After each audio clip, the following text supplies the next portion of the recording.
एक बार दो पड़ोसी राज्यों में युद्ध छिड़ गया। बहुत भयानक युद्ध चल रहा था। युद्ध में बहुत सारे सैनिक घायल हो जाते थे।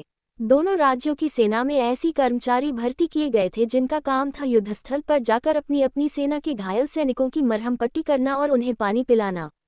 उनमें से एक राज्य की सेना का एक कर्मचारी था, युद्धस्थल पर जाता और घायल सैनिकों को पानी पिलाता और उनकी मरहम पट्टी करता।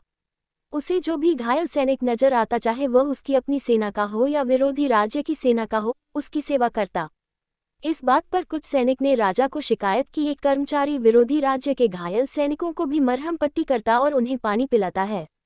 राजा ने उसे तुरंत बुलाया और उससे पूछा, तुम्हें घायल सैनिक की सेवा के लिए रखा गया है, किंतु तुम तो विरोधी राज्य की सेना के घायल सैनिकों को भी सेवा कर रहे हो, ऐसा क्यों? कर्मचारी, महाराज, मेरा कर्म है कि मैं घायलों की सेवा करूं। मैं जब युद्ध स्थल पर जाता हूं तो मुझे सिर्फ दर्द से कहारते घायल मानव नजर आते हैं। मुझे उनमें अपना या विरोधी नजर नहीं आता है। मुझे सिर्फ अपना कर्म याद रहता है, इसलिए मैं हर घायल की सेवा करता हूँ।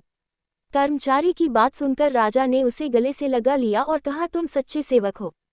कथा का सार यह है कि सेवा अपने या पराये को देखकर नहीं की जाती। जिस सेवा में पक्षपात हो वह सेवा नहीं होती। संपूर्ण मानव जाति की एक दृष्टि से सेवा ही सच्ची सेवा है। वह सहज, दयावश और मानवता के नाते की जानी चाहिए।